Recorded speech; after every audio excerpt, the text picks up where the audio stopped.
Hey there, welcome to lesson 90, and we're going to combine this with 95. They're really the same lesson. So we're just going to put the two together, which means we're going to be doing more models today than normal, like 10 of them. So just make sure that you do all of the models so you get lots of practice for the two lessons. So we're going to add and subtract rational expressions using the least common multiple to create least common denominators. There are your notes. Please hit pause.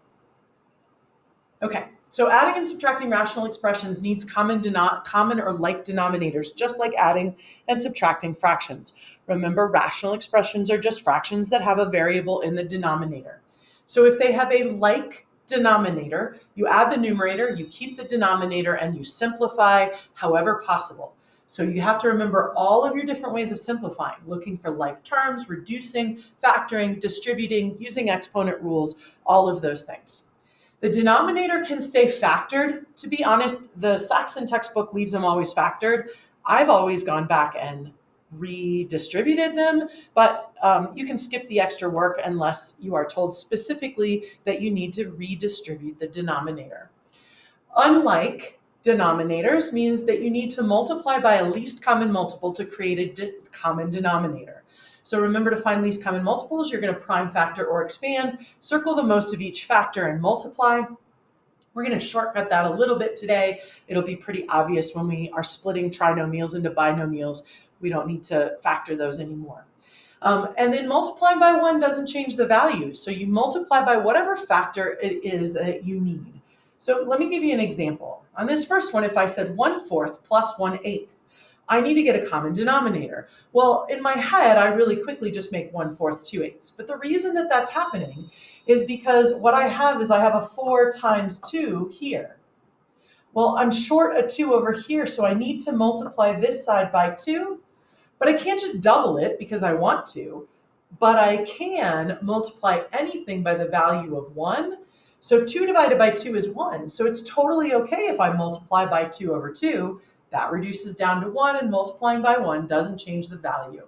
But watch what it does. 2 times 1 is 2. 2 times 4 is 8. That gives me 2/8 plus 1/8 equals 3/8. I'm going to do the same thing using exponents. Okay, these are some rational expressions. So 1 over 6x squared plus 1 over x squared. Those are not common denominators. What I'm missing here is a 6, right? So I have 2 times 3 times x, and here I just have x times x. I'm missing the 2 times 3. So this 1 over x squared needs to be scaled up by a factor of 6. But I can't just multiply by 6. I can multiply by 1, which is the equivalent of 6 over 6. So my first fraction remains the same, 1 over 6x squared, because that is my least common multiple. My second one, however, I need to scale up by a factor of 6, both the numerator and the denominator. So 1 times 6 is 6, x squared times 6 is 6x squared. Now I have a common denominator, 1 plus 6 is 7, over my common denominator, 6x squared. Let's look at one more quick one. What if I had 2a and 4a to the third as my denominators? Well, I need to double this, and I need to bring in another a squared. I can't just scale it up by 2a squared, but if I scale it up by 2a squared over 2a squared, that's equal to 1. So now I can multiply those. That gives me 2a squared over 4a to the third, and I bring across the one I already had, which is 1 over 4a to the cubed, 1 to the 4 over 4a to the third. Now I can subtract 2a squared minus 1 over 4a to the third. So the ones that we're going to get into today, some of them will be super easy. Other ones we're going to actually have to scale up both sides. So let's take a look at some models. The first set is always going to be easy. We already have a common or like denominator. So those are already set. I keep my denominator, 20x, and I add 2x squared plus 3x squared. But now I want to use all my simplification rules. X squared and x squared are like terms. I now have 5x squared over 20x. But I'm still not done because that will reduce. 5 over 20 is 1/4. X squared over x is x. So 1/4 x is my final answer. I could also write that as x over 4. That's an equivalent answer. All right, take a look at number 2. Again, I have a common denominator. So I'm going to, in this case, subtract my numerators. 3a minus 2. Now here's the catch. I am subtracting all of, grouping symbol here, a minus 6. Vertical fractions are a grouping symbol. All over a plus 2. Okay, I need to distribute that negative symbol, and I end up with 3a minus 2 minus a plus 6 all over a plus 2. 3a minus a is 2a, and minus 2 plus 6 is a plus 4 over a plus 2. But wait, there's more. I can distribute, or I can factor this top one. 2 comes out of a plus 4, half of 4 is 2, over a plus 2. And my final answer is 2. So use all of the simplification techniques that you know how to do. Please hit pause and make sure you have all of that one. Now we're going to move on to unlike denominators, looking at least common multiples. So we have a 6h and a 2h squared. So we can review back. I'm not going to do this every time, but the least common multiple, if I took 6, it would break out into 2 and 3. Oops, that should be a squared. Sorry about that. I'll just take a second quickly. Oh, make that a squared. Oops, let's try that again. There we go. Okay. To find the least common multiple, I'm going to circle the largest number of each factor. So I have 1, 2, and 1, 2. So I'm just going to pick one of them. I have a single 3, and I have a pair of h's. So my least common multiple is 6h squared. That is also going to be my least common denominator. Okay. But let's take a look at this. I need, on the left-hand side, I am short an h. But I can't just scale up by h. I need to scale up by 1. Remember, this should equal 1. On the right-hand side, I have a 2. I need a 6. So I definitely need to scale up by a 3. But then I have an h squared. So both sides are going to need to change. So that's what I was saying before. We're going to often find ones that we have to scale both sides up. Now I'm going to work on simplifying. This would be 2h to the 5th over 6h squared. My goal here is that those denominators are the same. This is going to be 12h to the 2nd over 3 times 2 is 6h squared. Awesome. I have a common denominator. Now I can say 2h to the 5th plus 12h squared over 6h squared. Not done yet though, because I can use all those simplifications. So let's pull out a 2, an h squared. That will leave me with h to the 3rd plus 2 goes into 12 6 times, and that's it for that one, over a 6h squared. So h squared and h squared, remember I can reduce anything that's multiplied, and 2 over 6 becomes 1 over 3. So my final answer becomes 1 over 3. Everything else in the denominator went away. H to the 3rd plus 6. Now, that's not super nice. I'm going to clean that up. H to the 3rd plus 6 over 3 is my final answer. Okay? Use all those simplification rules we've been practicing pretty much all year. All right, number 4. So here's here's a trinomial. I'm going to split this into 2 binomials. My guess is, since it's textbook math, it's going to be x minus 4 is one of them. Okay? So 20, the factors of 20 that add or subtract to 1 are 4 and 5. So I'm going to end up with a plus 5 and a minus 4. Okay, now I've gotten rid of that. So my new denominator is x plus 5 times x minus 4. But this side is missing an x plus 5. So I can't just multiply the denominator by x plus 5. I need this to equal 1.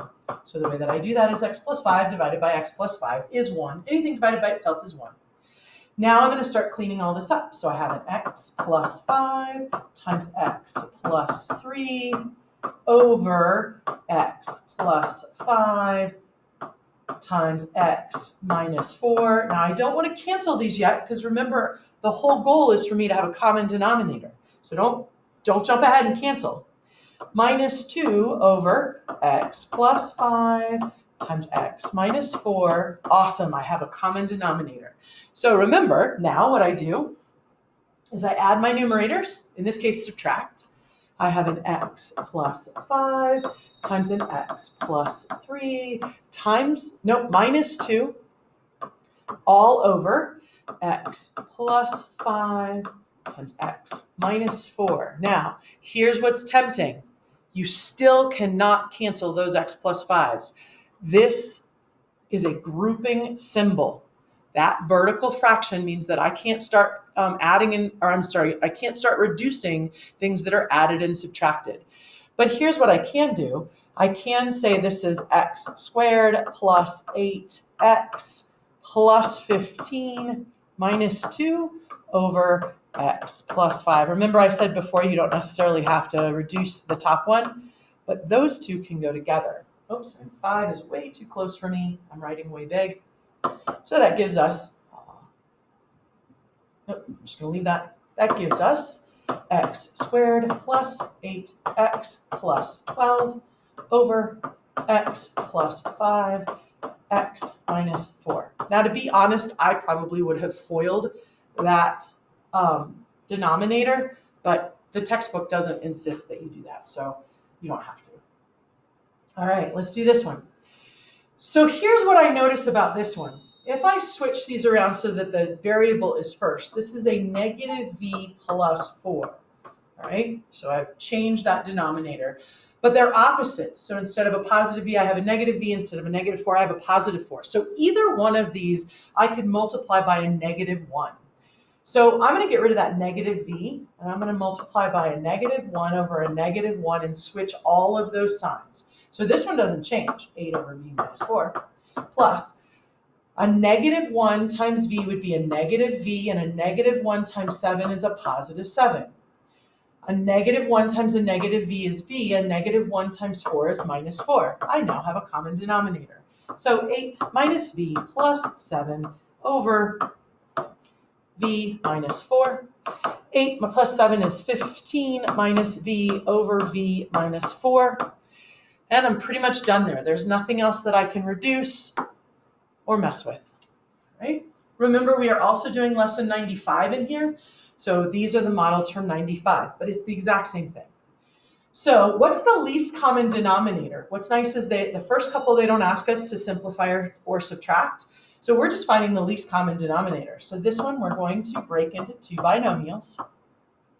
So what are the factors of 15 that make 2? Well, that's 3 and 5. So it's going to be a 3 and a 5. I need it to be a negative 2, so it's going to be a plus 3 and a negative 5. That means this is now gone. It's helpful to cross that out so you don't accidentally copy it down. So what I'm short, I have an x plus 3 and an x plus 3. So what I'm short here is the x minus 5 over x minus 5. I can multiply anything by 1 without changing it. And now when I simplify, I'm going to end up with a common denominator. So 3 times x minus 5 over x minus 5 times x plus 3 minus 9 over x plus 3, x minus 5, common denominator. So now I have 3 x minus 5 over x plus 3, x minus 5. So that's going to be 3x minus 15. Oh, wait, I don't want to go that far. Look at my simplification. Oops. X plus 3, x minus 5. Check it out. These are all multiplied. Nothing is being added or subtracted in the grouping of the numerator or the denominator. X minus 5 divided by x minus 5 is 1. So this is 3 over x plus 3. Now I can't cancel those 3's because this is being added and subtracted, right? I can only cancel out factors, and I can't factor that anymore. Oh, I just realized we were just supposed to find the least common denominator. Whoops. Let's try that again. So, least common denominator for this one. I'm going to pull out a 4. X squared minus 4 goes into 19. 4 times 9. Ooh, there we go. So that's 4. X plus 7. X minus 7. When there's no middle term, it's the difference of squares. X. 56 is going to be a 7 and an 8. How do I get to a positive 1? Plus 8 minus 7. That's not a shocker. Those two go together. So my least common denominator, I'm not going to do more work than I have to this time, is going to be 4 times x plus 7 times x minus 7 times x plus 8. Whew, I'm glad I didn't like accidentally go on. So, right, this went away, this went away, this went away.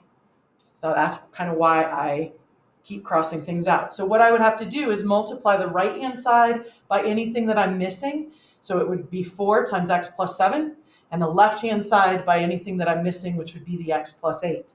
I could go ahead and simplify that, but at this point, that's totally fine. I'm going to say 4, x plus 7, x minus 7, x plus 8 is my least common denominator. All right, now we're going to actually simplify these. So these you should recognize, these are x plus 4, x minus 4, okay, difference of the squares. And this I'm going to factor, so 2 comes out x minus 4. So they have in common the x minus 4. That means this side needs to be multiplied by 2 over 2, and this side needs to be multiplied by x plus 4 over x plus 4. That is going to be 12x squared over 2 times x squared minus, oh wait, sorry, we're going to keep the bottom one. So cross this out, keep the bottom one. We're at 12x squared over 2 times x plus 4, x minus 4, plus x minus 1, x plus 4, over 2x minus 4, x plus 4. Now remember, don't jump ahead of yourself and start canceling these, because we need to add, we just got the common denominator. We don't want to undo the work we just did. So this is going to be 12x squared plus x minus 1, x plus 4, over 2 times x minus 4, x plus 4. Now be careful. These two terms are added. I cannot start canceling things. Remember, I can only cancel factors. So I'm going to use my simplification tools. 12x squared plus x squared. Minus 1 plus 4 is a plus 3x. I'm foiling in my head. Minus 4. These two can go together. So that gives me 13x squared plus 3x minus 4 all over 2. And remember, before I told you, you don't have to simplify the bottom. Saxon skips that part. I probably would have foiled and distributed that too. Okay. All right, clearly I need more space for number 9 and 10. All right, 9, 2 left. Hang in there. So this is, I'm gonna take out the 9. That leaves me with x minus 3. And this one I'm going to recognize as x plus 3, x minus 3. My common is x minus 3. So again, I'm going to cross these out so I don't get distracted like I did before. So this side's going to need a 9. And this side's going to need an x plus 3. All right, let's multiply. So 4x squared times x plus 3 over 9, x plus 3, x minus 3. Remember, don't get ahead of yourself and start canceling. Oops, this is a minus. 9 times 2x minus 5 over 9 times x plus 3, x minus 3. And that's going to give us, so let's start distributing some of this. 4x to the third plus 12x plus, subtract. That's going to be 18x. 9 times 2x is 18x minus 45. Right? I still need to do a little work there. So I'm going to ignore the denominator just for right now. So I have a 4x to the third plus 12x minus 18x plus 45. These two go together. Oh, wait. Do I have a 12? Ooh, this is a 12x squared. Those two don't go together. 12x squared minus 18 plus 45 all over 9 times x plus 3, x minus 3. Nothing will factor out of the top. I end up with just a gigantically long simplified fraction. All right, last one. Stick with me. Whoop. There we go. All right, 56 minus 7x. So I'm going to rearrange this. Minus 7x plus 56. I'm going to factor it. I'm going to take the minus 7 out. That leaves me with this x minus 8. My guess is that there's going to be an x minus 8 in here, right? Saxon math. So x squared, sorry, my brain is starting to fry. Factors of 16 that get me to a 6. So that's going to be an 8 and a 2. I need a negative 6. And there it is. So again, I want to cross all these out so I don't get confused. So on the left-hand side, I have a negative 7 that doesn't exist on the right. And on the right-hand side, I have a x plus 2 that it doesn't exist on the left. Oops. X plus 2. Okay. So that gives us common denominators, we think. We're going to check that here. All right. So we have negative 35 times x plus 2 over negative 7x plus 2x minus 8 plus negative 7 times a negative 6x minus 2 all over a negative 7 times x minus 8 x plus 2. Yep, we got common denominators. So now I can distribute and put my numerators together. So I have a minus 35x minus 70 minus 40, nope, plus negative times a negative is a positive 42x. Negative times a negative is a positive 14. I'm going to skip my denominator just real quick. And 35x and negative 35 and 42, so that's going to be a positive 7x. Minus 70 plus 14 is going to be a minus 70, 60, 56. Oh, I can factor that. 7 comes out of that. I have x minus 8. All right. And my denominator is, let's just do the denominator over here, minus 7x minus 8 x plus 2. Oh, look at that. All these are multiplied.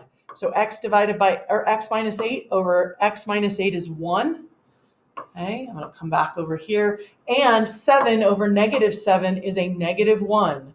So I end up with 1 over negative x plus 2 or 1 over negative x minus 2. Either way. All right. I know that was a lot of models, but it was 2 lessons. Here is some additional practice if you need it. You'll get lots of that in your homework as well. Remember on word problems, word, find the math inside there. Oh, and I forgot to put up the answer key, so I'll make sure that's in the PDF. Can you add and subtract with common denominators? That's easy. Can you reduce fractions using multiple techniques? So you got to remember everything we've learned. And then this is the biggie, use least common multiples to create least common denominators. Here is your concept check and head off to do your homework. Bye.